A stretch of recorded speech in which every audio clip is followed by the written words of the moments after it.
The major indices are nearing January's record levels as stocks continue their gains this morning.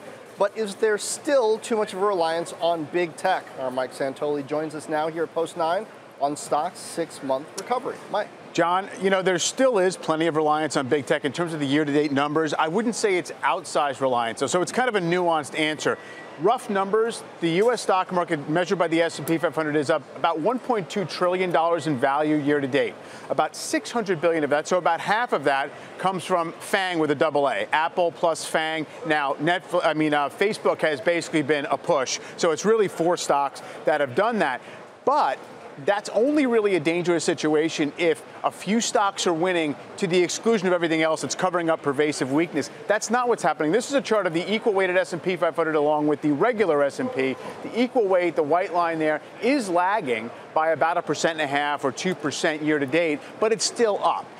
You have only 3 sectors in the S&P outperforming the S&P, but most of them are up. So you have a general upward drift in stocks, more up than down, but it's not necessarily something where everyone is benefiting equally. So it's selective. Big tech still matters a lot, but small caps are up 10%. So I do think you have to kind of consider the fact that you have a lot of rotation, you have a lot of stocks up quite a bit, a lot of places to lose as well. And I also think we have to pay attention to what's becoming a little bit of a defensive rotation.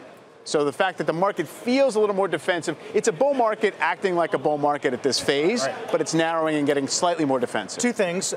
One, Cramer said he's worried about oil because you don't want to lose the transports.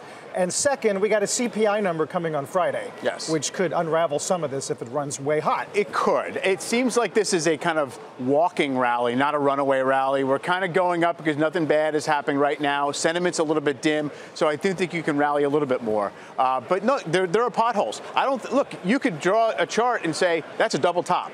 We're just revisiting it just like we did in 2000, and then it falls apart from there. I don't think the evidence shows you that's happening for sure, but you have to keep that in mind. I just love all the names there are for things happening in charts. Yeah. Mike? You like the jargon? Yeah, I love the jargon. I don't understand half the double tops, the false breakouts. Absolutely.